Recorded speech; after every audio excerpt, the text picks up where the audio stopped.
Buenas tardes.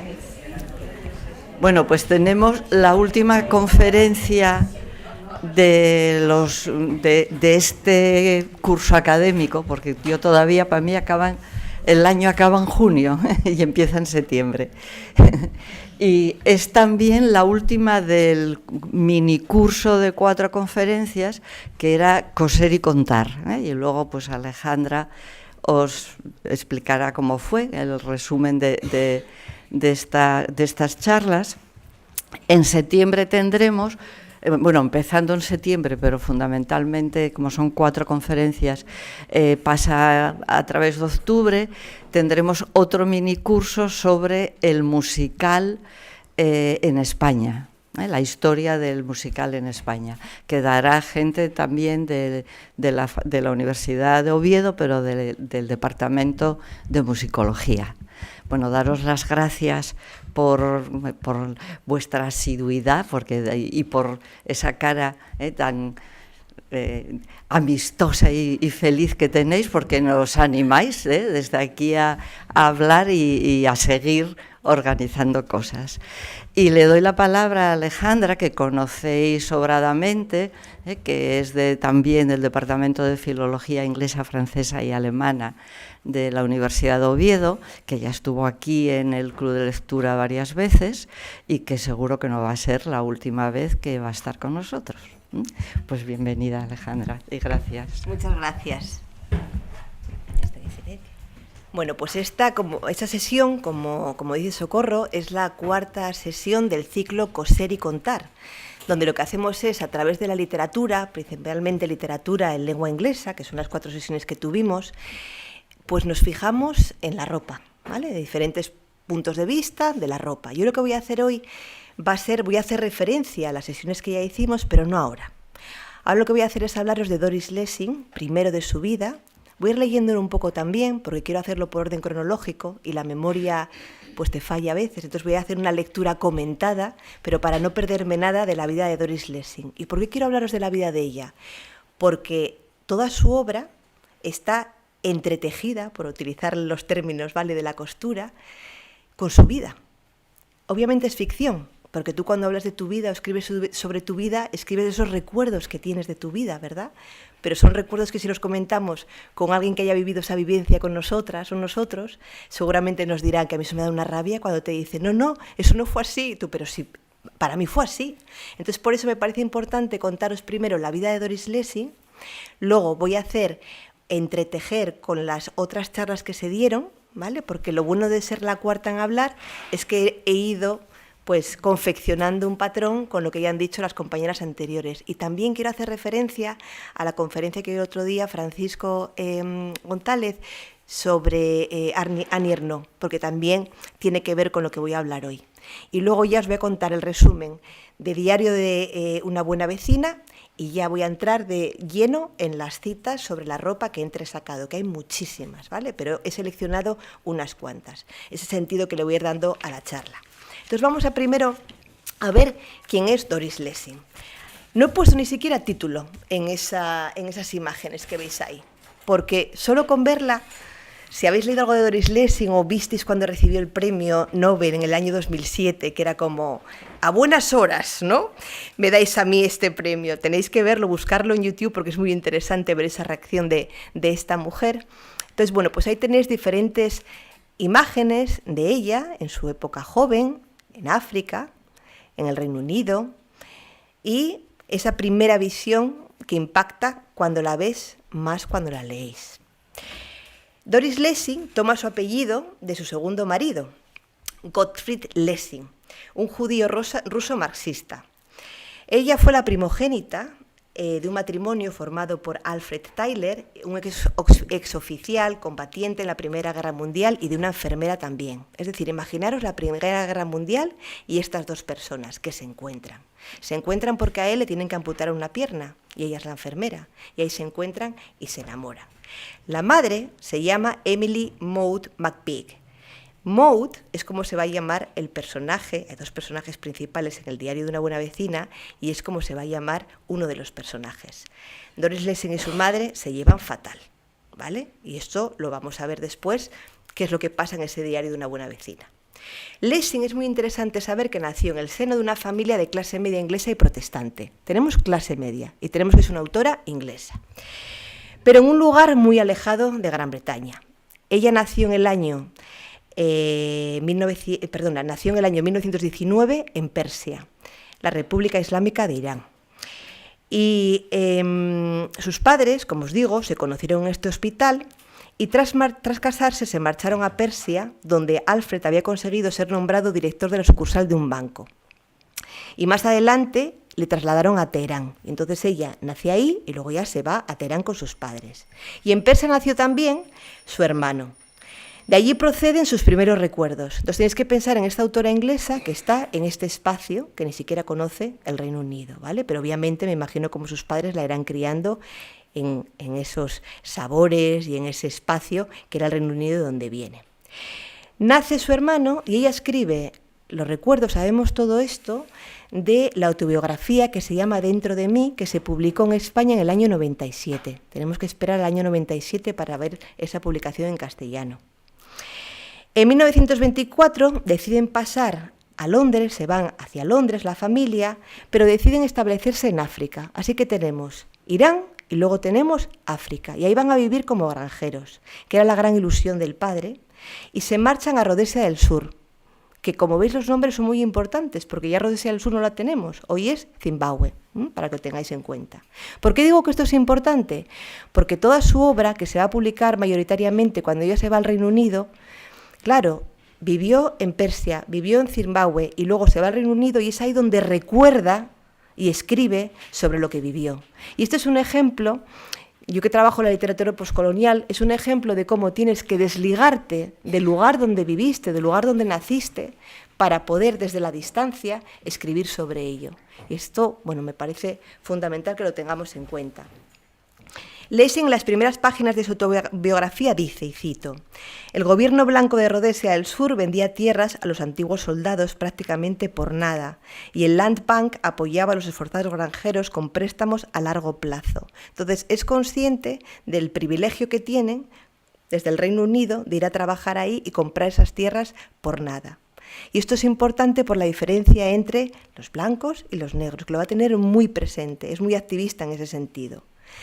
La granja, imaginaros, en una colina en la región de Lomagundi, que lo interesante cuando preparas la charla es que la suerte que tenemos que te vas a internet y vas buscando los sitios y viendo esos sitios y lo que he leído de Doris Lessing, obviamente todavía no me lo he leído todo, que bien, por todavía lo que me queda por leer, pero te puedes imaginar como esa foto que veis ahí, ese paisaje, ¿no? Que le tienen que inspirar mucho.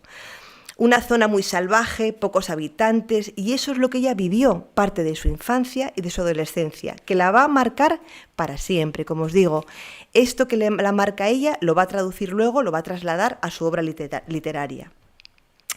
Tiene otra autobiografía, un segundo volumen, que se llama Un paseo por la sombra, que se publicó en castellano en el año 98, justo un año después de la primera, y abundan mucho las referencias a este paisaje. Una enorme belleza, como os digo, salvaje, la jungla. Imaginaros estar escribiendo sobre esto en el Reino Unido, ¿vale? El choque que tiene que ser del espacio. Y para ello os he traído esta cita que vamos a leer sobre la obra Canta la hierba, que es su primera novela, publicada en el año 1950, que dice, daros cuenta que nació en el 19 y esto está publicado en el 50, ¿vale? Tiene que pasar mucho tiempo cuando ella se pone a escribir. Y dice, en mi mente habitan magníficos recuerdos de África, que puedo revivir y contemplar cuantas veces quiera. Y la suerte que tiene que como escritora lo puede escribir y reescribir y va cambiando, ¿no? Por ejemplo, esas puestas de sol doradas, púrpuras y anaranjadas, que se despliegan en el cielo al atardecer. Y las mariposas diurnas y nocturnas y las abejas sobre los aromáticos arbustos del Kalahari. o cuando me sentaba a la orilla del Zambezi, allí donde corre bordeado por pastos claros, durante la estación seca, con su satinado y profundo tono de verde, con todas las aves de África cerca de sus márgenes. Sí, elefantes, jirafas y leones y otros animales, había muchísimos, pero cómo olvidar el cielo nocturno, aún incontaminado, negro y maravilloso, cubierto de inquietas estrellas. Fijaros la descripción que hace, claro. Tú conoces esta obra y luego piensas en coser y contar y dices tú, bueno, tiene que haber maravillas si nos centramos en la ropa, que hasta hace unos años no me fijaba en eso, pero ahora en lo que me estoy fijando y en lo que voy a traeros aquí después. Pero fijaros esa descripción con ese lenguaje tan sencillo, pero que impacta, ¿verdad? Esa curiosidad de Lessing, ese observar y darse cuenta que su vida, observa, no es como la otra vida de muchas mujeres, sentirse pues desplazada, sentirse que quiero hacer lo que en realidad quiero hacer y no lo que me imponen, es lo que vamos a ver en la obra literaria. Y es lo que nos empodera a nosotras, ¿no? Ver otros patrones, otras conductas de vida. Y tiene la suerte de poder traducirlo, de poder escribirlo y sanearse a sí misma. ¿Por qué digo esto? Porque como vamos a ver en Diarios de una vecina, de una buena vecina, aquí yo creo que hay un sentimiento de culpa muy grande. Os comentaba antes de la relación con la madre, ¿verdad? Pues esa relación con la madre que se llevaba fatal, luego cuando escribe esta novela, ya vais a ver, lo voy a ir explicando a través de la ropa, cómo hay un sentimiento de culpa. Y se sanea escribiendo esa culpa, como se sanea recordando ese paisaje, ¿vale? Sanear, entendéis ahí el significado que quiero deciros entre comillas. Regresa años después a Lomagundi y dice, en realidad es como si formara parte del lugar, es decir, está tejido en su propio cuerpo, en su propio ser, este paisaje. Tras una enfermedad de la que se repone fuera de su casa, se va cuando es adolescente a hacer de niñera en una granja. Tiene que escapar de casa por esa relación que tenía con su madre. Más tarde pasará a Salisbury, que es la actual capital ahora de Zimbabue. Y sobrevive trabajando como telefonista. Y a los 19 años se casa con un funcionario del gobierno británico. Entonces imaginaros, tan jovencita y se casa. Con Frank Charles Winston, con quien tiene 10 años mayor que ella y tiene 2 hijos, que ya os avanzo que son 2 hijos que va a dejar en África cuando se va al Reino Unido. Los deja allí. El otro día Carmen Pérez Río os hablaba de la habitación 19, que escribió Doris Lessing. Pues esto es un ejemplo de cómo, como madre, decide dejar ahí a sus hijos y marcharse con otro hijo de un segundo marido al Reino Unido. Tiene que irse, tiene que escapar de allí. El matrimonio, este primer matrimonio, no funciona, el segundo tampoco va a funcionar. Aquí os pongo este ejemplo, ¿vale?, que no tiene que ver con su obra, pero me parece que Mafalda es grandiosa aquí, cuando dice, mamá, ¿qué te gustaría ser si vivieras? Y ahí tenéis esa imagen, ¿no?, cosiendo, fregando. Tenemos que pensar en los años 50, ¿vale?, 40, Doris Lessing viviendo allí, y dice, claro, lo malo es que la mujer, en vez de jugar un papel, ha jugado un trapo en la historia de la humanidad. Me pareció oportuno traer esto aquí, por lo que os comento, ¿no?, porque ella se sentía atrapada, viviendo con un hombre 10 años mayor que ella, siendo ama de casa y tenía que escapar. Se casa con otro segundo hombre, pero tiene que escapar de África. Ella dice, me sentía esposada en las muñecas y con cadenas en los tobillos. Esto está extraído del texto La habitación 19, de esta obra que escribió Lessing.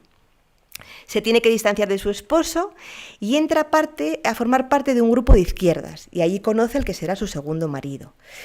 Antes se enamora de un sargento de la Fuerza Aérea Británica y las cartas las publicó. Estas cartas de amor las publicó. Es decir, como esto es un diario, también las cartas de amor con connotaciones también sexuales las publicó. Es decir, es una avanzada a su tiempo. Y aquí quería hilarlo con la conferencia de Francisco el otro día de Annie Ernaux.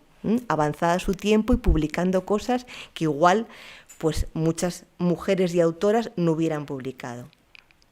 Abandona, como os digo, el domicilio, dejando a los niños con su padre, trabaja como mecanógrafa en el bufete de un abogado y milita en el Partido Comunista de Rodesia.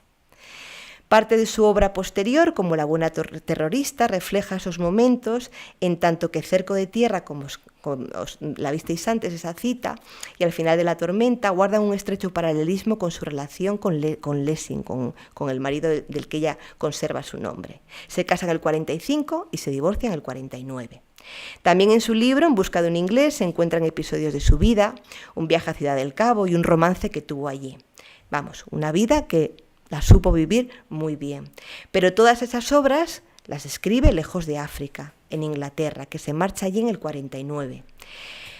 Antes solamente había escrito poemas, una novela, Canta la hierba, que no encontraba editor para esta novela, y consigue publicar algunas narraciones en revistas, pero era muy difícil para ella encontrar un editor que la publicara. Y luego os voy a contar una anécdota que hace ella con editores. Entre 1952 y 56, ya en el Reino Unido, va a militar en el Partido Comunista de Gran Bretaña. Os digo esto por la connotación política. Se tiene que distanciar del Partido Comunista, lo abandona al conocer los crímenes de Stalin y la invasión de Hungría por los tanques rusos. Decide marcharse. Es como muy segura de sí misma. Cuando incluso le quieren imponer la orden del Imperio Británico, dice: ¿qué imperio? A mí no me ponen ninguna orden porque reniego de ese imperio. Se aparta del compromiso marxista, ahí lo veis, pero nunca va a abandonar la necesidad de denunciar la injusticia. Vamos a ver aquí temas relacionados con la vejez, con la muerte, con la enfermedad, con las injusticias, pero no la parte política, eso tenemos que irnos a otras obras, ¿vale? Pero ella siempre es muy activista y nunca se cansa de dar voz a esas injusticias sociales. Las malas relaciones con su madre le marcan la vida y la literatura. En Dentro de mí asegura que su madre deseaba un niño. Es decir, tuvo oportunidades de estudiar, pero sentía que a quien quería era a su hermano, no a ella. Su hermano, que se llamaba Harry. Y confiesa muchas veces que odiaba a su madre y que no quería ser como ella. Y ese es un hito, en cuanto que ella no quiere ser como su madre, quiere ser completamente diferente. Y mucho de su obra lo vemos, ahí está lo de la habitación 19, pues no quiero esto, pues me voy. Mucha obra de la que tiene, ¿no? Intentar escapar de lo que os decía, de sentirse con grilletes, atrapada. Porque lo que no quiere es dedicarse a cuidar de su marido y de sus hijos, lo tiene clarísimo. Y aquí os traigo, está muy inspirada en la obra de Virginia Woolf, que ya conocéis, en La habitación propia. Escribir y criar sucede en un mismo espacio, la casa, y quizá por eso todas las escritoras madres, como es ella, buscan la habitación propia, y ahí os pongo, si es con cerrojo mejor, ¿vale? Para que no puedan entrar en esa habitación propia. Suprimimos cosas de nuestra conciencia, reprimimos sentimientos y los llevamos enterrados en el fondo del corazón. Y es en el Reino Unido cuando toma conciencia y decide sanearse, que es lo que os decía yo al inicio de la charla, ¿no? Sanearse por esos sentimientos encontrados, esa culpa que tiene en el fondo del corazón. Claro, esto fue el destino de muchas mujeres en Europa y en América, y concretamente en España. Estamos hablando en la época de la posguerra, ¿de acuerdo? Cuando ella está escribiendo todo esto. Ahí está el cuaderno dorado que tanto ayudó, y ella es la autora de ese cuaderno dorado. La frase "he sacrificado mi vida por los hijos", que Lessing pone en boca de su madre, que su madre se jactaba de "yo sacrifiqué mi vida por vosotros", ella no quiere eso. Por eso tenía clarísimo que tenía que abandonar a John y a Jane, a los dos hijos del primer matrimonio. En una entrevista que le hizo Rosa Montero para El País en el 97, dice lo siguiente: "Fue una cosa terrible abandonarlos, pero tuve que hacerlo. No puedo decir que fuera una buena decisión, pero pudo haber salido mucho peor, perdón por la rata, en todos los sentidos. Mis hijos fueron siempre extremadamente generosos. Ni mi hijo ni mi hija me condenaron jamás y siempre me apoyaron". Leer La habitación 19 y así lo podéis entender, ese sentimiento que tenía ella. Y dice: "Tuve que dejar a mis hijos, tuve que hacerlo, porque era cuestión de vida o muerte para mí". Esos son sus propios sentimientos. Comentaros también, que se me olvidó hacerlo al principio, que bueno, para hacer esta biodata, ¿no? este dibujo de la vida de Doris Lessing, me he inspirado también, hay una entrevista muy buena de Carmen Riera, ¿vale? Que es muy interesante. Y bueno, pues parte es lo que estoy comentando yo aquí. Sí, lo que se hizo fue, cuando estaba en el Reino Unido, ocuparse de Peter, de este tercer hijo que tenía. Igual también por ese sentimiento de culpa, ¿no? Era tan pequeñito, pues se lo lleva y lo cuida, y se ve cuando le dan el premio Nobel que está el hijo ahí, y bueno, pues está enfermo y ahí está cuidando de él. A partir del año 49 en Londres se emprende una nueva vida, pero claro, no exenta de dificultades, lo que le costaba publicar, lo que le costaba tener esa habitación propia. Está sola con un niño pequeño que depende de ella porque el padre no le enviaba dinero, pero consigue publicar y consigue abrirse camino como escritora. Como os digo, la obra de Lessing, por eso estoy contando toda su vida, porque tiene mucho de autobiografía, porque la escritora considero que necesitaba mirarse en el espejo de las páginas de los libros para saber quién era y qué deseaba. ¿No lo hacemos nosotras como lectoras también? Porque a mí este diario de una buena vecina lo leo con ya mis 50 años, hay una protagonista de 50 años, hay otra mujer de 90 años, y claro, ya es una edad adulta, también la vejez, otra perspectiva diferente de vida, que seguro que si hoy estuviera hablando de esta obra con 30 años la hubiera leído de forma diferente. Entonces es un espejo también donde mirarte, y me parece pues que deberíamos leerlo, os lo aconsejo. Ya luego seguiré argumentando el porqué. Su familia, ella misma, sus maridos, amantes, amigos, amigas, el paisaje en el que se desarrolla su infancia, los barrios de Londres donde habita, el contraste entre los blancos, los negros en Rhodesia del Sur, su lucha contra el apartheid, su militancia en el Partido Comunista, su interés por el mundo más justo, su necesidad de amor, la amistad femenina, todo eso que vive ella va a pasar por las obras, todo eso.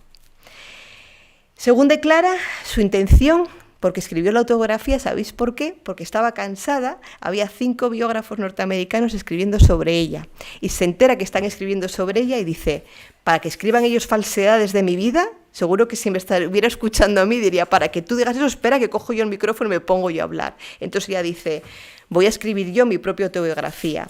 Los datos, señala Lessing con humor, cada vez importan menos, en parte porque los escritores son como perchas en las que colgar las fantasías de la gente. Es decir, esta cita tiene que ver con esta otra que dice ella. A ver si con explicando esto lo entendéis mejor lo que quiero deciros. Ella dice, el narrador vive dentro de todos nosotros. El creador de historias siempre va con nosotros. Supongamos que nuestro mundo padeciera una guerra, los horrores que todos podemos imaginar con facilidad. Supongamos que las inundaciones anegaran nuestras ciudades, que el nivel de los mares se elevara. Fijaros, no es una avanzadilla ya, es su tiempo. Con el cambio climático, tantos años antes escribiendo sobre esto, el narrador sobrevivirá, porque nuestra imaginación nos determina, nos sustenta, nos crea, para bien o para mal y para siempre. Nuestros cuentos, el narrador, nos recrearán cuando estemos desgarrados, heridos, incluso destruidos. El narrador, el creador de sueños, el inventor de mitos es nuestro fénix, nuestra mejor expresión, cuando nuestra creatividad alcanza su punto máximo. Entonces es como, si vais a escribir sobre mis falsedades, espera que yo soy la narradora y yo os voy a contar mi vida, pero la voy a contar desde mis experiencias de verdad. Claro, esto enlaza con lo que nos decía Francisco González Fernández el otro día con la Madrena de Proust, ¿os acordáis? Cuando decía, la literatura nos toca de cerca, ¿vale? La verdadera vida, la vida por fin descubierta y aclarada, la única vida por consiguiente plenamente vivida, es la literatura. Una vida que en cierto sentido vive a cada instante en todos los hombres, tanto como en el artista. Pero no la ven porque no intentan aclararla. No pinto el ser, pinto el pasado del ser. Y ella lo que hace es tejer, narrar el pasado de su ser, ¿vale? Reflexiona sobre ello y va pintando sobre ello. Claro, yo leo esto y entonces pinto también mi propio pasado, avanzándome a lo que me espera en el futuro, por estos dos personajes que digo de casi 60 años y 90 años.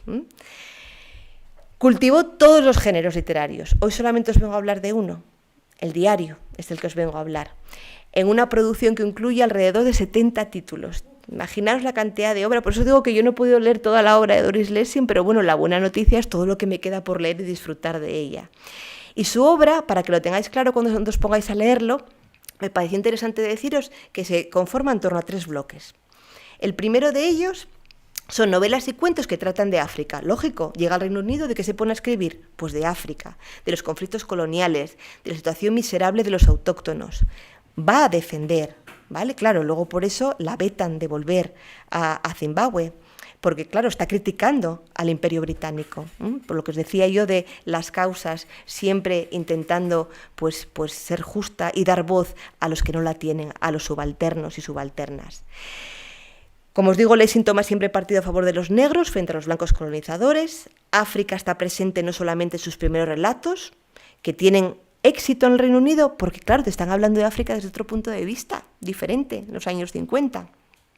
Y también porque es muy revolucionaria. Ahí tenemos Hijos de la Violencia, por ejemplo, en la que incluye la novela de Martha Quest, que es un alter ego que ella se hizo, que le permite observar desde Inglaterra. Entonces crea un personaje, ¿vale? Su alter ego, que está observando. Entonces tenemos a Doris Lessing observando a Martha Quest, que Martha Quest está observando a Reino Unido y a África. Imaginaros la cantidad de capas, ¿no?, entre telas que tenemos ahí.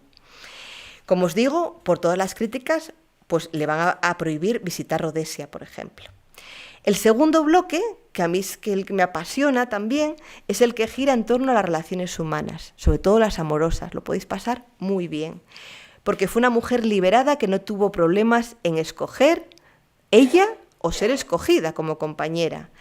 El libro De nuevo el amor, por ejemplo, plantea, que me parece interesante traerlo aquí, relacionado con Diarios de una buena vecina, porque habla sobre una relación sentimental en la vejez. Decidme qué novelas conocéis que traten sobre el amor en la vejez, ¿vale? Pues ahí la tenéis a ella escribiendo sobre ello. Lo vivo, lo escribo y le doy voz, porque el amor, la sexualidad en la vejez también existe, aunque no se nombre, ¿no?, muchas veces.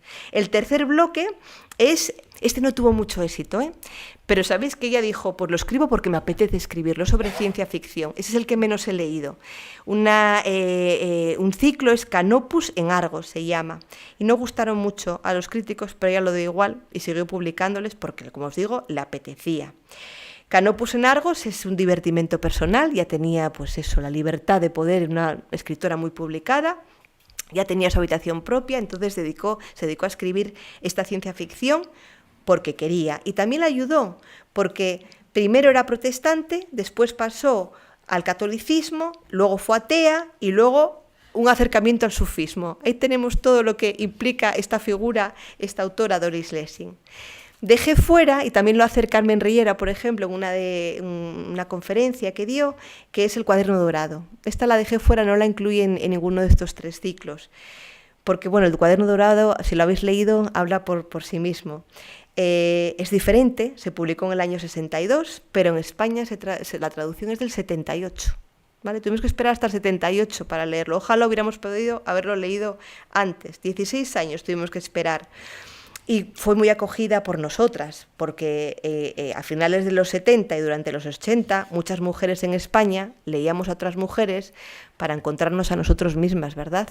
Y ver qué pautas de comportamiento se ofrecían, porque lo que necesitábamos eran referentes. Y claro, este cuaderno dorado nos daba esos referentes. Y aquí está la anécdota que os quería comentar. Cuando ya era una escritora de éxito internacional, quiso comprobar, dice, bueno, pues quiero comprobar las dificultades que tienen personas que no pueden publicar porque no son conocidas, como le pasó ahí al principio. Entonces, vamos a ver, y se creó un seudónimo, Jan Somers, acordaros del nombre de los críos, es como muy parecido, Jan Somers, y trató de que vieran la luz 2 novelas, pero el editor, Jonathan Cape, la rechazó, entre ellas Diario de una buena vecina. Y la rechazó.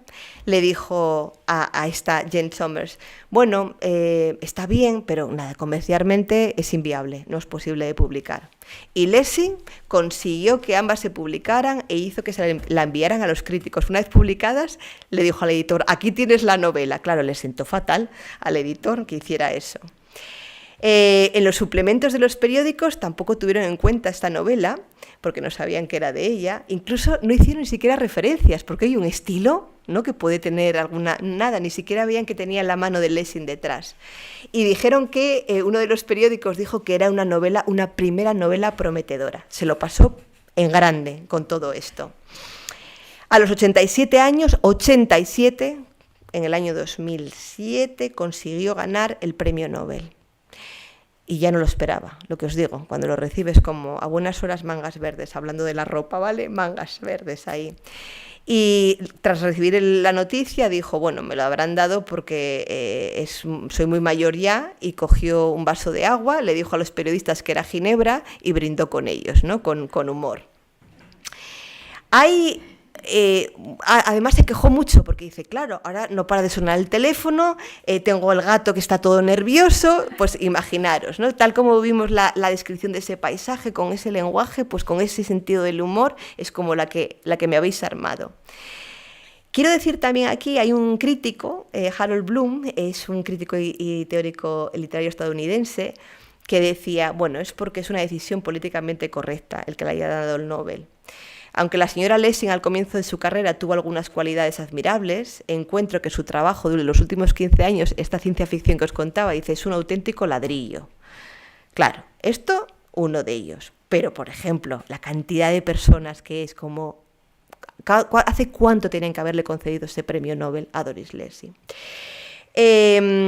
Marta Pessarrodona, me apetece señalarla aquí porque es la traductora al catalán y al castellano, y también el papel de la traducción es fundamental. Leyendo esta obra, yo leo su obra en inglés, pero he leído esta obra también en castellano y está muy bien traducida.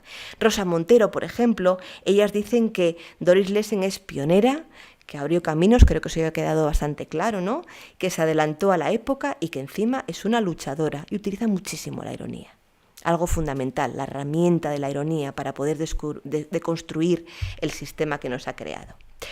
A causa de los achaques no pudo ir a Estocolmo y se lo entregó el embajador sueco en Londres en el año 2008. Fue a entregárselo y algo muy bonito fue que ella, en lugar de querer el premio económico, lo que hizo fue aceptó ese premio, pero con una condición: la donación de 10.000 libras a diversas escuelas de Zimbabue por parte de los editores HarperCollins, porque ella decía que lo que necesitaba era contribuir en Zimbabue a la falta de libros y recursos educativos. No solamente es una habitación propia, sino que esa habitación propia tenga libros, porque si no tienes libros no puedes ver esos otros mundos que son posibles. Entonces quiso que se hiciera esa donación. Y en el discurso de aceptación señaló que recogía el Nobel en representación de todas y todos aquellos autores que han trabajado a lo largo de sus vidas, pero no han recibido ningún premio. ¿No es precioso eso? Ella recibiendo ese premio y diciendo eso. En España, ni qué contaros, que también recibió el Premio Internacional de Cataluña y, obviamente, el Premio Príncipe de Asturias de las Letras. También visionarios que somos, ¿no? Porque esto fue en el año 2001 y luego en el 2007 fue el Premio Nobel. Y vuelvo, es que me pareció, lo repito otra vez, pero me encantó rechazar el título de la Dama del Imperio Británico, que lo otorga la reina Isabel II, con quien había podido estar, pero dijo, ¿qué imperio? Alegó la inexistencia de tal imperio, imaginaros. Bueno, entonces, una vez dicho estas pinceladas de la vida de Lessing, voy ahora a unirlo con las anteriores charlas que tuvimos en este ciclo. Luego os voy a resumir el libro por si no lo habéis leído y ya pasamos a las citas, ¿vale? En el diario de una buena vecina, que se publicó en el año 83, tenemos que tener en cuenta el cronotopo. ¿Qué es el cronotopo? Es el espacio y el tiempo. Lessing lo escribió cuando tenía 64 años. Entonces tenemos que pensar en Lessing escribiendo con 64 años, sobre una mujer casi llegando a los 60 años, ¿vale? Y otra, la vecina, que tiene 90 y pico. Tenéis que pensar en eso y tenéis que pensar en los años 70, principios de los 80, es importante. En el Reino Unido, en esa época. No podemos pensar en el ahora, sino en esa época. Y aquí va mi primera pregunta para vosotras. ¿Somos buenas vecinas? Diario de una buena vecina. ¿Somos buenas vecinas? Y pensemos, es una de las preguntas que me hice a mí misma leyendo la obra y pensando, claro, las vecinas de los 80. Las vecinas, yo recuerdo en los 80, a mi abuela regando la escalera, ¿vale? Esa relación con el vecindario, que no tiene nada que ver con la relación del vecindario en el año 2024 en Gijón. Entonces, para entender la novela tenemos que remontarnos a eso. Y a mí, pues la imagen de mi abuela en la escalera, y la vecina, y la otra vecina, y las puertas abiertas, pues me ayudó a entender esto. También la obra tiene diferentes temas. La identidad es fundamental. Una mujer, la identidad de los 50, cómo se construye, y la mujer de los 90, qué identidad tiene, ¿vale? Cómo reflexiona ya sobre su propia identidad. La sororidad entre las mujeres, apenas hay personajes masculinos. Es un diario donde hay mucha presencia de mujeres, esa sororidad, pero también las luchas, porque el personaje de casi 50 se llevaba mal con su hermana y con su madre, porque la madre y la hermana se llevaban genial, entonces ella tenía esos celos, esas envidias de hermanas, ¿no? Entonces tampoco hay esa sororidad ahí, pero sí la busca luego con las vecinas, la sororidad, la amistad, ¿no? La relación. La vejez, sobre la mujer de casi llegando a los 60, que de repente reflexiona sobre su cuerpo a través de la ropa, y la mujer de los 90 ahí sentada esperando que le venga a ver esa mujer de 50 años también, ¿vale? La vejez. Una entrando en esa vejez, cuerpo, ropa, y la otra persona ya con 90 años que ya necesita ayuda para poder vivir y que está sola. La soledad es otro tema. La enfermedad, tu cuerpo que enferma, los cuidados que necesitas. Que también eso es importante. Leí entrevistas sobre cuidados geriátricos en los años 70-80 en el Reino Unido. Nada que ver con los cuidados geriátricos en el día de hoy, que todavía tenemos que trabajar mucho en España sobre ello, ¿verdad? En las residencias, etcétera. Pero en el Reino Unido iban mucho más avanzados en los años 80. Y sobre la muerte, porque la mujer de 90 años se va a morir, es una muerte anunciada. Entonces también trata sobre eso. ¿Cómo influye la ropa aquí? Pues ya hemos oído a través de las diferentes charlas que la ropa es un lenguaje. Roland Barthes decía que, esto lo comentó Rocío en su primera charla, Rocío Riestra, que la ropa es un lenguaje, y yo lo que veo es que Lessing, a través de ejemplos que os he traído, vais a ver cómo describe una prenda y no necesita más descripción, porque como lectora, pensando en el Londres de los 80, lo que os estoy diciendo yo ahora, enseguida os dais cuenta. Y no necesita, voy a beber un poco de agua, no necesita más. Entonces la ropa, es lo que vamos a analizar, es un lenguaje en sí mismo. La ropa es clase, la clase social. Este personaje de 90 años, cuando va a ver a su hermana, que su hermana le fue muy bien en la vida, pero a ella no le fue tan bien, se pone sus mejores galas para disimular la clase social. Y aquí entra la parte de la performatividad, porque hablaba tanto Andrea Llano Busto como Carmen Pérez Río en la segunda y tercera sesión sobre disfrazarnos. ¿Nos disfrazamos cuando salimos a la calle en función del evento al que vamos? ¿Somos conscientes de ello? Lo chulo es darse cuenta cómo la mujer de 50 años se sigue disfrazando. La de 90 no, excepto cuando va a ver a la hermana, porque es como, déjame decir que a mí también me fue bien en la vida, no tenía mucho trato entre ellas. Entonces se pone ese vestido que tenía ahí guardado en el armario. Y Carmen Pérez Río nos hablaba de los armarios en la obra que analizó, en las horas de Cunningham, ¿os acordáis? Que hablaba sobre armarios abiertos. Y yo aquí, era Virginia Woolf, era Doris Lessing también, la habitación 19, y hablaba sobre armarios abiertos. En este diario también hay armarios abiertos. Y aquí va también mi pregunta. ¿Armarios abiertos, cerrados o abiertos? ¿Guardamos alguna prenda en nuestros armarios que hace 20, 30, 40 años que no nos ponemos, que está ahí con esa polilla y ese olor a humedad, pero que no nos queremos deshacer de esa prenda? Porque la prenda tiene memoria material. Esa falda que tengo yo de hace cuando tenía 16, ahí la sigo teniendo. O ese sombrero que me compré para una boda, que una amiga me dijo, quiero que vayas de sombrero, que solamente me disfracé con ese sombrero una vez, pero es memoria material. Yo veo en mi armario ese sombrero y me acuerdo de ese día de la amiga. Entonces, la memoria material, ¿no es un lenguaje en sí mismo, esa prenda? Fijaros lo que economiza Lessing a la hora de las descripciones. Simplemente lo vais a ver ahora en las diferentes citas, ¿vale? Y luego Rocío nos hablaba del íncubo a súcubo, que me pareció maravilloso lo que decía, de cubrirse a vestirse. Está claro que la ropa nos cubre, porque hace frío, nos ponemos el abrigo. Ahora en verano, hoy, esta tarde de hoy, pues nos descubrimos, ponemos otra ropa de verano, otros coloridos, cambiamos los colores también, ¿no? Gijón cambia, ese Gijón negro oscuro en invierno a los colores en verano. Pero hay que ir más allá de solamente cubrirse a vestirse, que es lo que nos decía Rocío Riestra, de cubrirse a vestirse. habiendo hilado, ¿vale? Entretejido en estas 4 charlas, os voy a contar el resumen y luego ya vamos directamente a las citas. Venga. ¿Os acordáis que la madre, el segundo nombre era Maudie? Bueno, pues Maudie Fowler, que yo hice también, claro, pensando en inglés, decía yo, Maudie Fowler, vale, esta es la anciana de cerca de 90 años. Maudie, la madre, con la que se llevaba fatal, entonces le da vida a esta señora, vale. Pero Fowler me recordaba Falling, las hojas que caen en el otoño. Y el otro personaje es Summers, de verano. Entonces el contraste, la dicotomía entre el otoño, gris, la mujer, el armario con la polilla, ¿vale? Que va a ser Maudie Fowler en comparación con la otra. La anciana, 90 años, Maudie la vamos a llamar. Pobre, enferma y muy malhumorada. No quiere que la cuide nadie, pero nadie. Vive sola y aleja a todo el que se le acerque. Soy independiente, pero está muy sola. Jana Summers, que la vamos a llamar Hannah, ¿vale?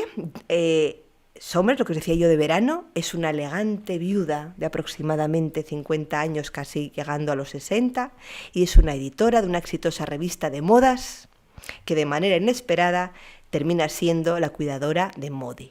Ella es la editora de una revista de moda. Vamos, era perfecto poder encontrar. Yo seguro que esta novela proporciona ese jugo. ¿Cuál es mi sorpresa cuando ha proporcionado muchísimo más? Estaba un día en la farmacia, Hannah, y vio como una anciana, Maudie, pequeña, vestida de negro y polvorienta y sucia, pero que tenía un brillo en sus ojos, agitaba un trozo de papel y le decía al joven farmacéutico, yo solo quiero aspirinas, no quiero Valium, porque el médico me da Valium, pero yo no quiero Valium porque eso me da sopor y no quita el dolor, yo quiero aspirinas. Y ahí insistiendo en que quería aspirinas. También recuerda un poco, fijaros, la madre, al final muchas veces, y lo oigo en mis amigas más mayores que dicen, oye, acabo siendo como mi madre. Pues me imagino que también la madre, ¿no? De, soy así, pues lo mismo le da este significado a Maudie, porque yo creo que Maudie es esa madre a la que ella no cuidó, que se siente culpable y luego que acabó cuidando a través de este personaje. Toma el papel, convence al joven y entonces Hannah dijo, bueno, seguro que toma algo más que aspirinas, no querrá Valium, pero seguro que toma algo más. Claro, le había muerto el esposo a Hannah, el marido, le había muerto su madre. No los había podido cuidar muy bien, porque era una exitosa editora de revista. Entonces, claro, no tenía el tiempo para cuidarlos. Tampoco fue que en ese momento se sentía culpable, pero seguramente después sí sentía esa culpabilidad. Por eso está aquí este diario. No quiso dedicarles el tiempo que precisaban, pero le dolía recordar esto, así como a la hermana y a la madre, que cuidaba a la hermana a la madre, y es como, madre, ¿de qué hablarán tantas horas? Yo que voy, le doy la comida, tengo que hacer lo que tengo que hacer para sentirme bien y marcho, pero en realidad tengo ese dolor ahí, ¿no? Afloran esos sentimientos de culpa y dice, bueno, pues entonces voy a apuntarme a una agencia de buenas vecinas. Es decir, no es ni del vecindario, se apunta a una agencia de buenas vecinas. Y la primera mujer a la que tiene que cuidar, vaya, es esta señora mayor y malhumorada, que no quiere que esté allí porque no quiere que la cuiden. No quiere, entre comillas, ¿no? Vuelve entonces a visitarla, porque a esta mujer anciana, menuda, frágil, refunfuñona, que encima olía fatal, que había mugre en ese piso, pero acabó teniendo ternura y admiración por la anciana. Como paralelismo puede tener ternura y al final la admiración cuando te reconcilias con tus 50 y tantos y tu madre ya muerta con lo que había sido tu madre, ¿no? Y recuerdas a esa madre. No obstante, esta señora Maudie es pobre, pero tiene un orgullo en sí misma. Y eso fue lo que le llamó la atención. Vive entre mugre porque no tiene mucho dinero, pero es luchadora, trabajó y no quiere a nadie que la cuide. Fue antigua sombrerera, su puesto de trabajo era de sombrerera. Y claro, el piso estaba rotado de telas, lleno de prendas, porque claro, cosía también. La buhardilla tiene muchas fibras naturales, muebles y objetos originales.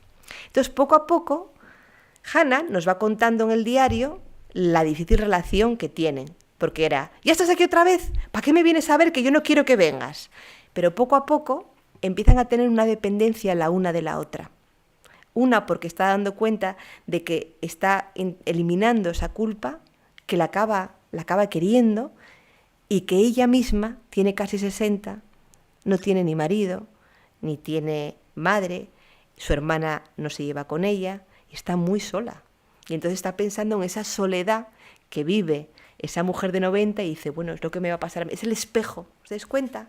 Entonces el espejo como lectora a esos personajes y dentro de los personajes el espejo entre ellas.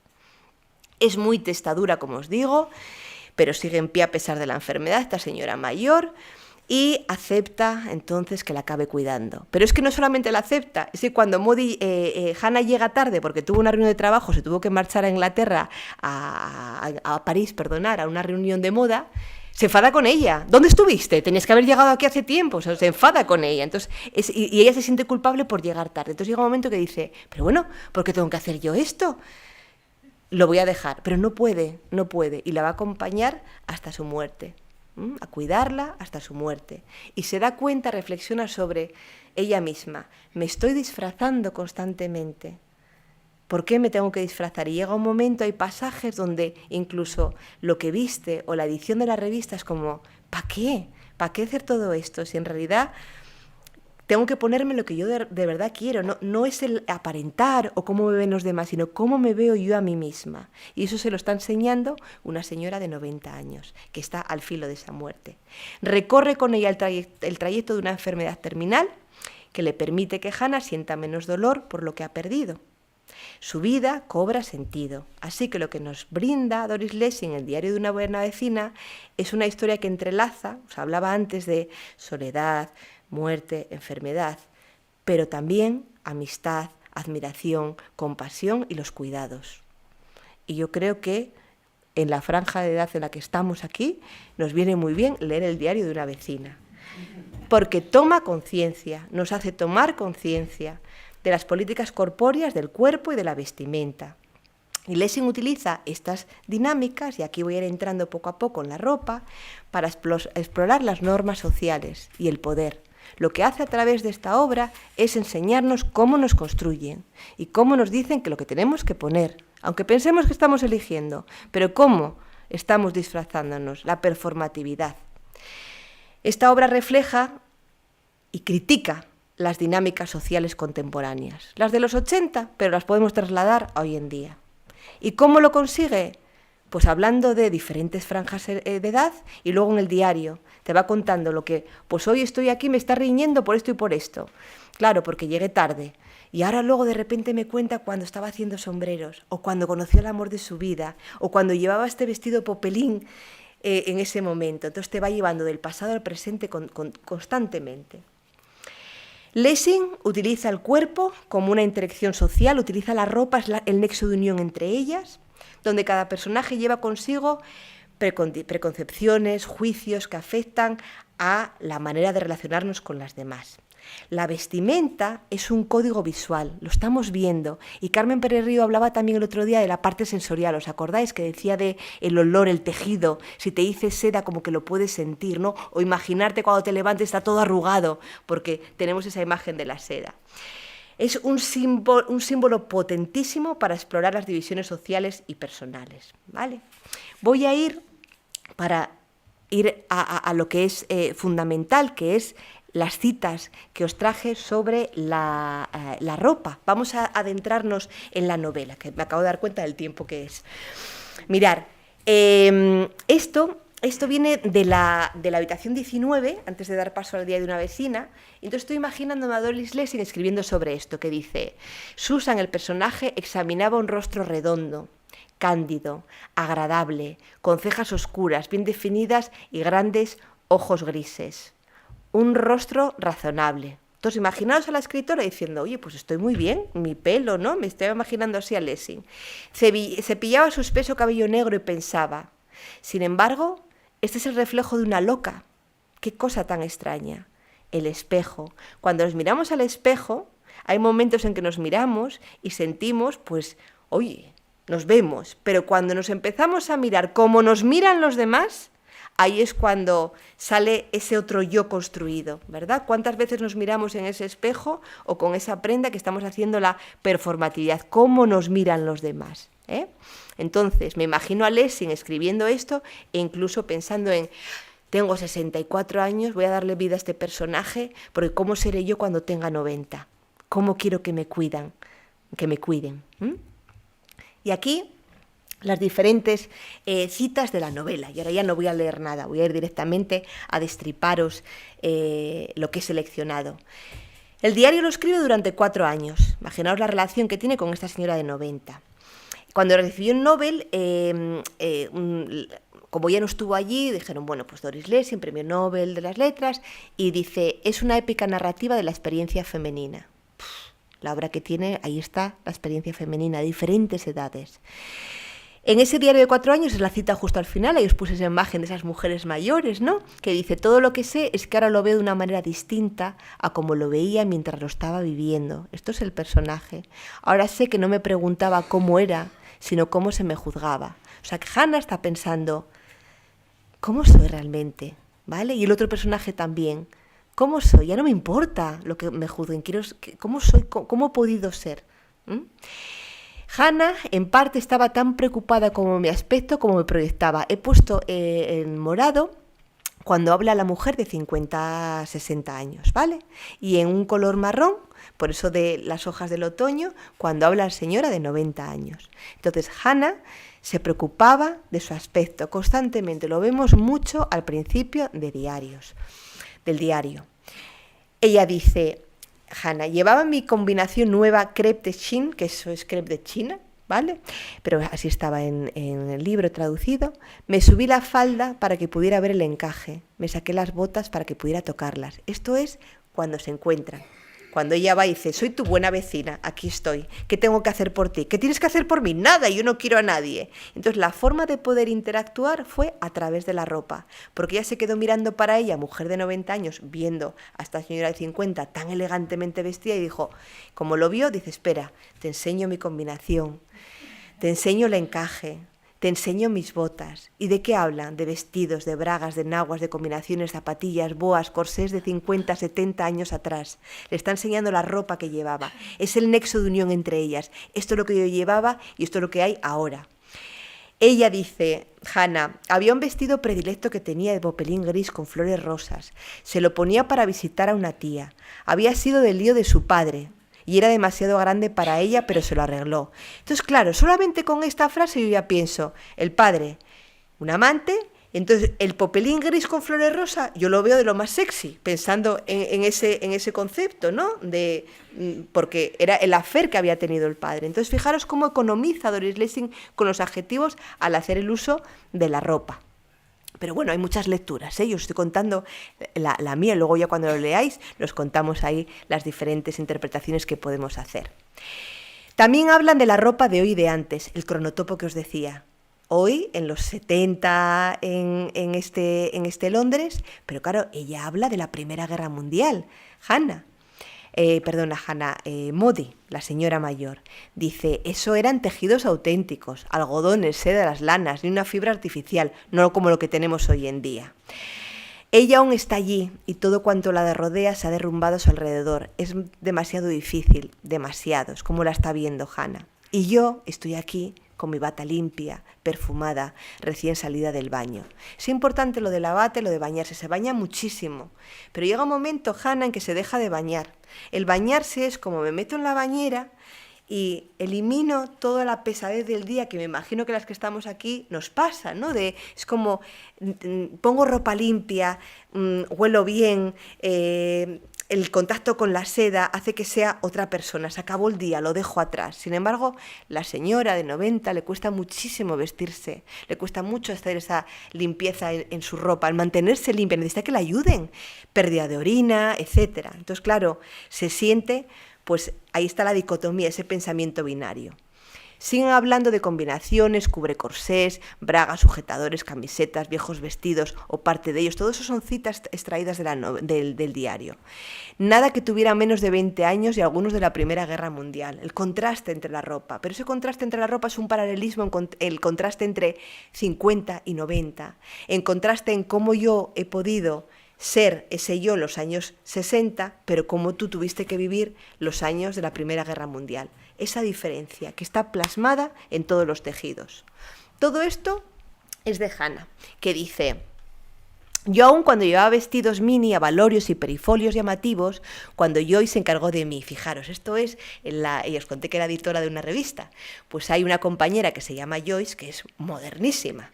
Claro, Hannah era bastante hortera, digamos, para la época, era lo que decían, sí, porque era como muy llamativa vistiéndose. Entonces Joyce, digamos que dice, venga, vamos a vestirnos bien y con elegancia, que eres editora de una revista de modas. Porque el estilo ya lo llama clásico caro, pero bueno, luego vemos que no era tan clásico caro, era clásico caro, pero bastante lo que os decía, hortera. Me he visto con blusas, medias de seda, nada de nylon y trajes que a primera vista parecen sencillos. Encontré una auténtica modista que se preocupaba por cada puntada y busco botones especiales en mercados, encaje a mano y encargo rebecas y chaquetas de punto. Si lo hiciera por ella, genial, pero lo está haciendo para cómo la ven los demás. Y eso de tener un don para la ropa, los años 50 no fueron exactamente una época delirante por lo que se refiere a ropa, pero incluso así conseguía que todo el mundo se interesara por lo que yo vestía.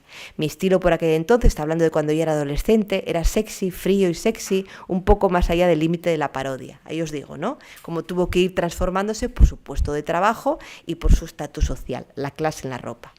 Joyce, que os conté que trabajaba con ella en la edición de la revista, ¿sabéis lo que le pasa a Joyce? Que se enamora y se marcha a Estados Unidos a ser mamá y a ser madre y cuidadora del marido. Y cuando están hablando en Estados Unidos, la ve de lo más triste. Y aquí, antes de marchar, que ella fue la que ayudó a tener a Hannah un estilo de ropa. Y dice la cita, Joyce volvió al día siguiente, se instaló en su mesa, cumplió el ritual de su trabajo y trabajó realmente, pero ella no estaba allí, no estaba con nosotras. Tenía un aspecto terrible. Claro, ahí ves el contraste de cómo le enseñaste tú a vestirte, de repente estás terrible, vistes mal, incluso polvorienta, pelo gris en las raíces y un rebete gris en su jersey negro. Tiene que explicarnos Lessing más que lo que estamos leyendo ahí, que es que no quiere ese destino futuro que le va a esperar en Estados Unidos y está abocada a ello. Fijaros, simplemente con esa descripción de lo que lleva puesto. Y aquí tenemos a Modi, a esta señora de 90 años, que al final es que la acabas cogiendo cariño. Al principio te cae fatal por cómo trata a Hannah, pero luego le coges ese cariño. Estas tardes lleva una prenda de algodón color azul con lunares blancos, un delantal hecho de un vestido de su juventud. ¿Por qué? De su juventud, ese armario abierto donde tienes ese vestido. Y le dije que me gustaba muchísimo. Ahí empieza esa sororidad entre ellas. Cortó las mangas, abrió la espalda, porque claro, su cuerpo ya no es el mismo, y se hizo un delantal. Y mirad lo interesante de esto. Los gruesos vestidos negros que eché al cubo de basura los recuperó. Me los encontré liados en un periódico en la habitación de la calle. Cuando Hannah abre el armario con la cantidad de prendas que había de telas y casi cae para atrás del olor, claro, tantísimos años, esa humedad, esa polilla ahí, tiró ropa y tiró unos vestidos negros a la basura. Sin decirle nada, los tiró. Y cuando vuelve a abrir el armario se encuentra esos vestidos negros liados en un periódico en la habitación. Y al mismo tiempo te dice, en la misma página, hay una fotografía suya, una mujer joven antes de casarse, una cara de media luna, ojos peleones, una gruesa mata de brillante pelo. Conserva un mechón de pelo antes de que se hiciera gris, era espeso, rubio, brillante. Y en esa fotografía, ¿qué llevaba? El vestido negro. Esa es la memoria material. Aunque ese vestido negro ya no lo vaya a utilizar, es la memoria material y eso es lo que tenemos en los armarios que no queremos tirar, porque tiene un significado que para Hannah no tiene ninguno, pero para ella sí lo tiene y es muy importante. Como es muy pillina, bajó a la basura, los vio y se los volvió a llevar para el armario. También hay una cita, ya voy terminando, que dice, le pedí que escribiera un artículo sobre la influencia de las dos guerras mundiales. ¿No es maravilloso ese tema? Has vivido dos guerras mundiales, la primera y la segunda, entonces le ofrece, oye, pues escribe sobre ello, fuiste sombrerera, cuéntame. Contemplé su cara y había introducido la idea en la sesión de ideas. Dije que en la Primera Guerra Mundial, esto me pareció interesante por nosotras, en la Primera Guerra Mundial todo el mundo entero se acostumbraba a imágenes de masas uniformadas. Los uniformes en la Primera Guerra Mundial. Condicionada a la idea de uniformes, sigues con mayor agrado la moda. Si sigues la moda, estás mejor dispuesta hacia los uniformes. Esa uniformidad, si pensamos hoy en nuestros hijos, hijas, nietos, nietas, ¿no vemos uniformidad? caminando por el muro San Lorenzo muchas veces, no en todo el mundo, pero no hay una uniformidad, pues ahí nos surge de esa ya Primera Guerra Mundial. Esa uniformidad se convierte en esa construcción de la identidad. ¿Cómo acabas cayendo en ese uniforme que aunque piensas que lo eliges, es un uniforme impuesto porque no quieres ser diferente a las personas con quien te estás relacionando? Pero cuando ya llegas a los 50 y más aprendiendo de esta señora de 90, te das cuenta que, ¿qué uniforme? En la Segunda Guerra Mundial todo el mundo vio millones de gente en uniforme. Seguimos. La nación que mandaba vistió pantalones estrechos y sexualmente provocativos con énfasis en las nalgas. Cambió ese uniforme, ¿vale? Se va sexualizando. Desde la Segunda Guerra Mundial todo el mundo lleva apretados los uniformes con énfasis sexual. Es lo que decía yo de esas modas de hoy en día. Es una moda mundial debido a una guerra mundial y debido a una construcción mundial de las identidades. Estoy pensando todo el tiempo en el mundo occidental, ¿eh? Fijaros en ahí tenéis una portada, ¿no? de otra de las portadas de Diario Una Buena Vecina, esa señora mayor con ese vestido negro, y dice, esto es Hannah, que dice: me encanta sentarme en un banco con algún anciano, porque claro, ahora ya no temo a los ancianos. Antes su marido murió enfermo, su madre murió enferma, no podía soportar el olor, no podía soportar la enfermedad, era superior a ella. Sin embargo, ahora que ya va llegando a sus 60 y se da cuenta que cada vez está más cerca y ha pasado su umbral, dice: ahora espero el momento en que confíen en mí lo suficiente como para contarme sus cuentos tan llenos de historia, la narración que os hablaba antes del principio. Y les pregunto, ¿no es buenísimo? Dígame, ¿qué llevaba el día de su boda? Que es una forma de decir, no solamente qué llevaba, sino ¿cómo fue tu vida? Cuéntame esa relación amorosa, cuéntame esa vida que has vivido a través de la ropa, ese nexo de unión. Y aquí es lo que os decía yo del vestido. ¿Os acordáis que os decía que Modis tenía ese vestido de popelín con las flores de la amante de su marido? Y dice, era un cálido día de noviembre y Modi la iba a llevar ella a ver a su hermana y a los sobrinos, y se puso su mejor vestido de seda azul oscuro con rosas grises y rosadas. Se lo había regalado, no es el del amante, pero se lo había regalado la amiga actriz de Hammersmith, poco después de la Segunda Guerra Mundial.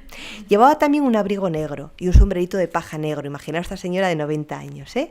Y un ramito de rosas. Se lo había comprado hacía 40 años para una boda. Ahí estaba, y lo rescata. La performatividad de la moda y la performatividad cuando llega a casa de su hermana y todos ahí, ven a comer una comida familiar, y ella llega con no es cuidadora, pero es la buena vecina. Y la buena vecina se acaba convirtiendo en su propia familia, porque los demás pasan olímpicamente de ella, completamente.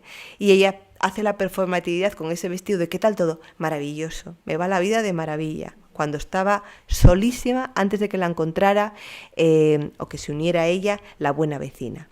Y hace el ejemplo, la intertextualidad de podría ser la madre de Eliza en My Fair Lady de Bernard Shaw, escrito a principios del siglo XX. Pobreza raída pero valiente, es ser valiente, como es la misma Doris Lessing.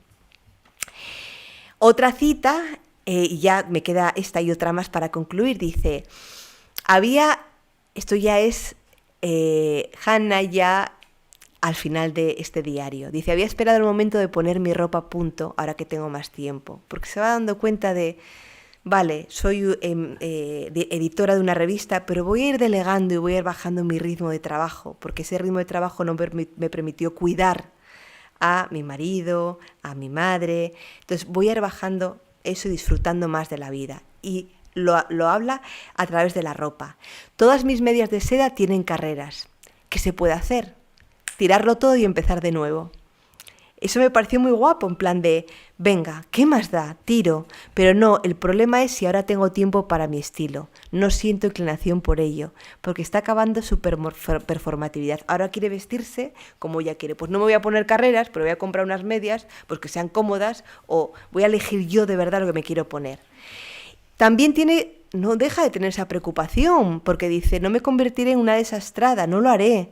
La trampa de la vejez, a fin de cuentas, estoy en la cincuentena y apenas si es una edad para abdicar, es una dejadez descansada. Esa está la inseguridad, ¿no? De comparándose, de que no quiero dejarme, pero al mismo tiempo quiero ser yo. Pero la dificultad de lo que te impone en esa construcción de la identidad.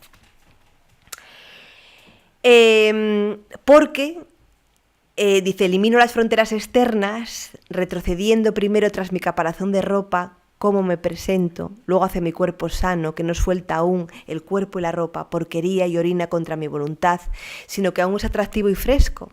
Y más adentro hacia mí, el conocimiento de mí, imagino que solo es un caparazón en el que me encuentro. Esto es todo. Soy un lío de carne y huesos, pero de nada sirve. No temo la muerte, no la temo. Es ya al final del diario, no temo esa muerte. A pesar de que sé que lo que hago es contrastar mi presente, el de una mujer de 50 años, que físicamente no estoy cerca de la muerte, con el de la de 90, que está cerca, ¿cambia nuestra estructura mental al acercarnos a la muerte? A mí este diario me dice que sí, porque esa performatividad ya no hay en esa necesidad de hacerla.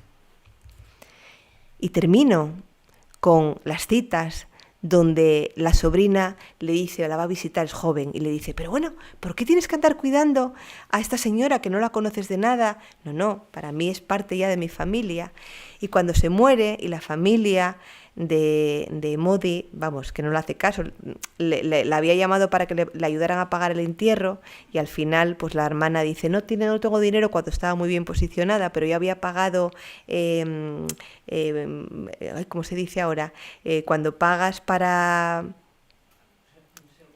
Sí, el seguro, sí, es que estaba pensando también en mi abuela, que venían a cobrar todos los meses, ¿cómo?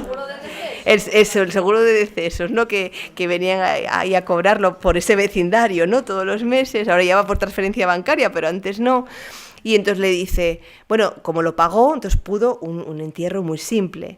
Y entonces llega a casa y dice, estoy furiosa. Y le dice la sobrina, siempre y cuando sepas contra quién estás furiosa, y se dispuso a prepararme una buena taza de té. Y finaliza así, es decir, estás furiosa contra esa, yo interpreto, con esa construcción y esa performatividad que has hecho a lo largo de 50 años, que no has podido ser realmente tú misma. Concluyo diciendo que al analizar a una buena vecina es crucial reconocer cómo Lessing teje las políticas corpóreas, el cuerpo y la vestimenta dentro de una estructura de un edificio, para criticar y cuestionar las normas sociales e identitarias que nos han sido impuestas, que han sido restrictivas. Y la obra nos ofrece un espejo a través del cual nos podemos examinar. Nuestras propias comunidades pueden estar perpetuando dinámicas similares de poder y exclusión a través de nuestros cuerpos, a través de nuestra ropa. Entonces, para que nos lo hagamos mirar, ¿vale? Y ver si somos buenas vecinas. Muchas gracias.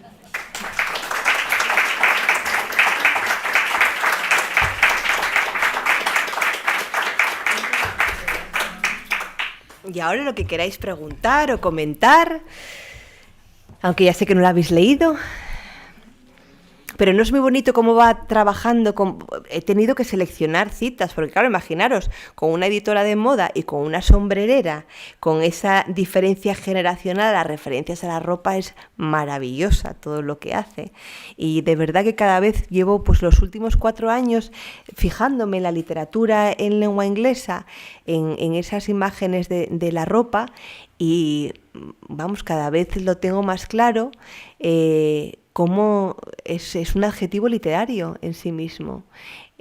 Claro, también depende de nuestras experiencias vitales, de lo que significa para nosotras la seda, las diferentes telas, y con eso lo puedes ir viendo de diferentes maneras, el significado que Lessing te pueda hacer. Pero esto es la muerte de la autora, es decir, tenemos la obra, tenemos nuestras experiencias y vamos leyendo sobre ello. Y la construcción a través de la ropa es muy interesante. Yo ya cuando leo ya la literatura ya me voy fijando todo el tiempo en ello. ¿Queréis que profundice en algo más? ¿Algo que os haya llamado la atención? Incluso esos armarios que tenéis por ahí. Sí, esa memoria. Me pregunto, en las novelas creadas por autores de distintos países, vamos a centrarnos en Europa, ¿cree usted que en algunos países se subraya más o se habla más de la vestimenta que en otros?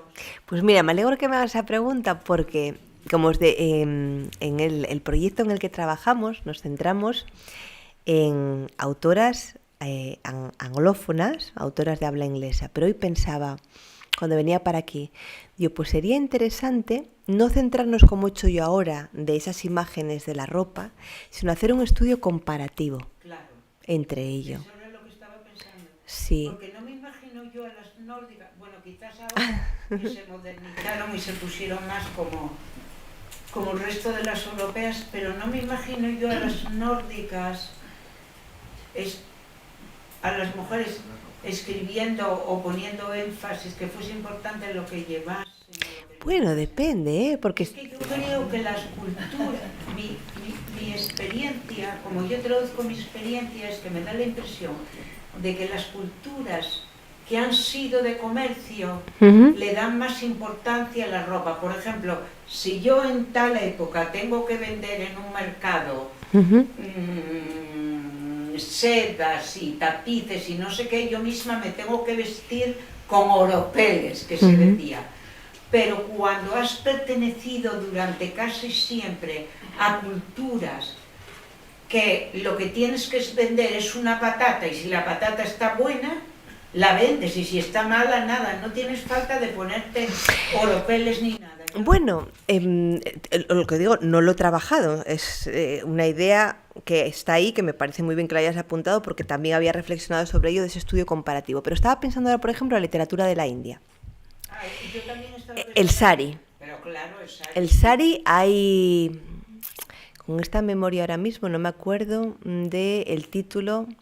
Bueno, Anne Bai mismamente habla sobre ello, sobre el sari, tiene alguna obra sobre el sari. Y habla, es que no recuerdo la novela exacta, pero habla a través de ese sari. Y de hecho, la escena final, porque esto es de la novela, que la próxima vez que vuelva os diré el título de esta novela, pero se va a Australia. Entonces estábamos hablando de la diáspora. Y entonces allí va con ese sari. Pero llega un momento en que la imagen final de la novela es desenrollando ese sari, obviamente no es la desnudez, pero desenrollando y lanzándolo al mar. Que como lectora interpreto que es una forma de vengo de India, vivo en Australia, pero ya soy un sujeto híbrido en que ya no soy ni de allí ni de aquí. Y esa imagen de lanzar el sari está ahí. Luego también estaba pensando, que ya no en literatura, aunque también leí una novela sobre ello, en Emiratos Árabes. Ahí tenemos el hijab, por ejemplo. La importancia que se da, y lo recoge, por ejemplo, la novela, en los espacios seguros entre mujeres, al maquillaje y a la vestimenta que llevan debajo de ese hijab, porque es cuando lo pueden quitar y estar con sus cuñadas, hermanas. Entonces, igual de primera mano, como comentas tú ahora de las mujeres nórdicas, nos parece que no. Pero, atención, que hay obra sobre esos espacios. Fátima Mernissi, por ejemplo. Fátima Mernissi nos habla de ello también, de ese harén y de ese espacio donde están, y ahí hay tela que cortar. De acuerdo, pero esas culturas han tenido en otras épocas culturas extremadamente sofisticadas en su riqueza y volvemos otra vez a lo del comercio. No han estado vendiendo patatas ni pescados helados o putrefactos. Sí. Es que a mí me dio mucho que pensar. Pues lo pensamos. Comparativamente con... Sí. Por ejemplo, en Asturias, lo estaba yo hablando con una señora en el bus. A mí, una amiga española en Suecia, muy interesada en la moda, esta señora me hizo ver hace ya muchos años, es que en Asturias sois muy pendientes de la vestimenta y vestís muy clásico. Y hablaba yo con la señora en el autobús, ¿no se acuerda cuando teníamos que ir con el bolso, los zapatos y los guantes iguales? Sí. Y luego con un pañuelo de cuello atado en el asa del bolsillo que tenía que hacer juego con no sé qué, no sé cuánto. Claro. Y a lo mejor en la parte más mediterránea de España no era tan tiránico, o en otros sitios esta señora me lo hizo ver, que se viste. O lo desconocemos también. El clima, sí, lo que decimos de cubrir el cuerpo. También es la actitud social. Sí, Que sí. hablaba hoy con esta señora en el autobús. Es que por la mañana llevábamos una cosa y después de comer te tenías que cambiar para salir esa marcapela que hay corrida y yo por la noche. Sí, sí, la performatividad. La performatividad. Sí, Ay, ¿cómo vas a hacer playeros de niños? sí. Y ahora otra vez con los playeros. Sí, sí, las modas, sí. Sí, sí, efectivamente. Que las costumbres se relajaron porque también las clases sociales no se marcan tanto y están más diluidas unos con otros. Sí. Luego también decía todo el tiempo, bueno, no todo el tiempo, pero hice referencia al pensamiento occidental, ¿vale? No, eso también tenemos que verlo, sí. Sí, sí. Estamos en el pensamiento occidental. Sí. Yo solamente quería, la única dijiste que tenía una novela de amor en la tercera edad. Sí. Yo solamente conozco otra obra. Sí. Que sea de amor en la tercera edad, imagino que la habrá leído, que es la de Gabriel García Márquez, El amor en los tiempos del Es corazón. correcto, sí, sí, sí, sí, efectivamente. Yo es la única que había leído hasta hoy Sí, en que es una historia de amor de Sí. 11 años. sí, sí. Y es de hecho es la que más me gusta de él, porque Claro, soy claro. soy muy fan de Mu- García Márquez. Muy bien, gracias por apuntarlo. Sí. Sí que me acordé de... Pero cuando dijiste lo que de- tengamos solo unos títulos, ¿eh? Yo es que no sé si alguien Qué conoce un raro, título mal. porque con la de novios y novias, que la tercera edad, ¿Ah, que sí? y lo que se casa, por lo menos en Suecia, en los, ¿cómo se llama? Las residencias de ancianos, Sí, que ya hace mucho tiempo, y de verdad, no, pero mira, y tú vives en esta habitación y yo otra, y entonces piden, oigan, no, ahora dennos una habitación Claro. juntos porque nos hicimos novios. claro. Y, claro, y Sí, luego sí. los novios se cambian de novios, Sí. hacen todo eso. Sí, sí, sí. Nadie escribe hoy en día de historias de amor de gente mayor. Claro. Oye, Hay que... podríamos hacer, ya sé, tengo una idea, Venga. un premio, o sea, un premio nacional, porque claro, si instauras un premio nacional, Sí, la gente va a escribir, porque era un poco como te voy, que la gente mayor no tiene asesoría del tema, como que no tenemos. Entonces, lo que hay que hacer es un premio, pero superdotado de millones, ¿eh? Pero bien, para moverlo. De los administro yo. Eso sí que puedo. sí, sí, sí. Qué buena.